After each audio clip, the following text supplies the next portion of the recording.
What a lopsided game that was. What's going on, everyone? Sports Snippets, Dennis Sullivan. Dolphins cruise to a 30 to nothing victory at home against the New York Jets. Going to share my thoughts on that particular game, which was it wasn't really that entertaining at times. But anyway, if you do like the content of this particular video, go ahead, hit the thumbs up. Feel free to subscribe as well to my channel. That would be outstanding.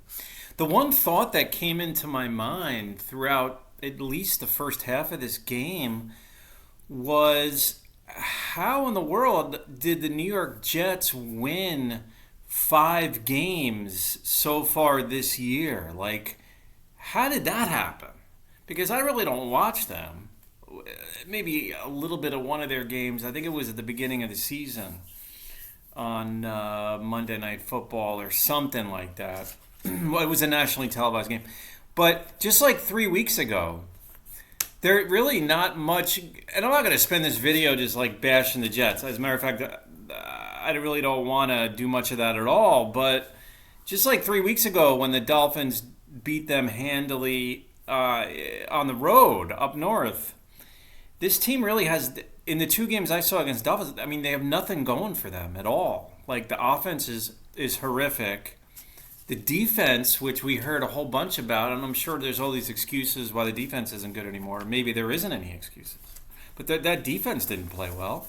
I mean, the Dolphins, the best player in the Dolphins was out. Tyreek Hill. He's the superstar of the team. Didn't even play. Jaylen Waddle dominates play in the first half, finishes with 142 yards receiving. He had over 100 at halftime. 8 catches, a touchdown, reception as well.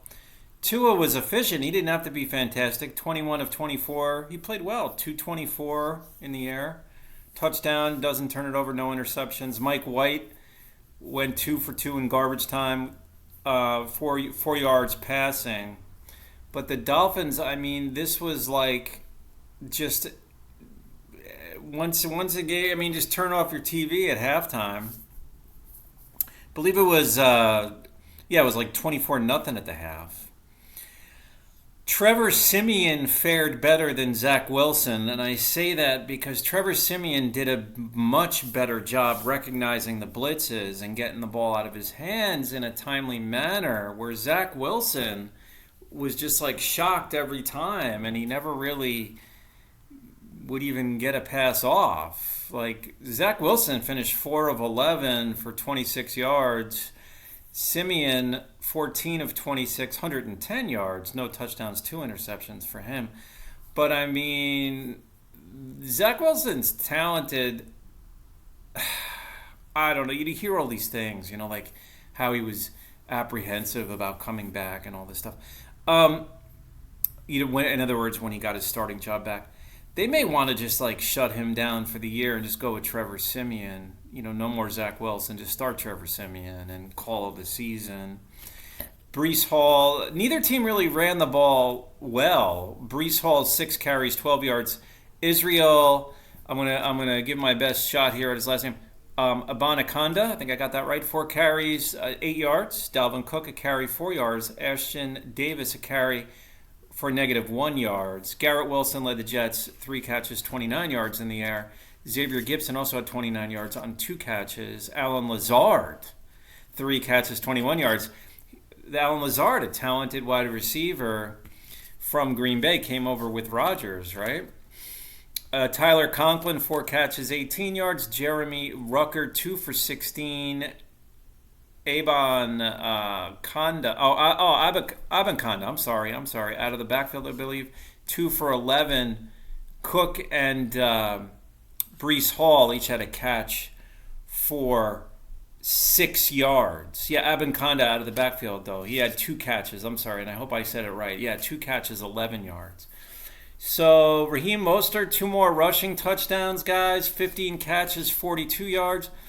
Again, neither team that spectacular on the ground. Achane, 9 carries, 32 yards.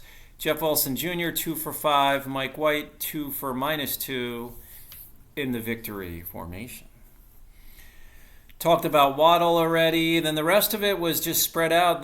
Tua did a great job spreading the ball out. Durham Smythe, 4 catches, 32 yards. Achane, 3 for 30. Braxton Berrios, 1 for 12. Chase Claypool, 2 for 8. Cedric Wilson Jr., 2 for 2. Mostert out of the backfield, 2 for 1.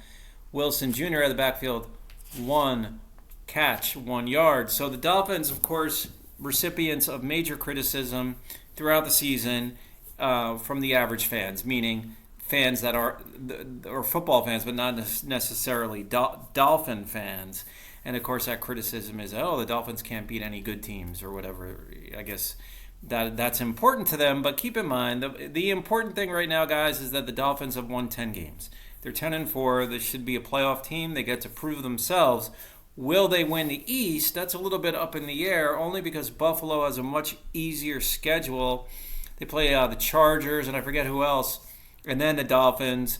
Whereas the Dolphins now they play at home next week. That's the 24th, right? So that should be next Sunday, Christmas Eve, or it's like a 4:30 start, something like that, Eastern.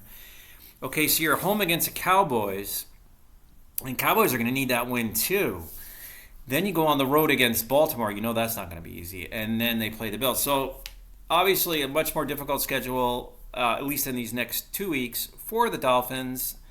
Much more difficult than the Bills will have it. But we'll see what happens, guys. I mean, so what? If the last game, sorry about that. If the last game of the season determines the division, all right, then so be it. So be it. Let the best team win.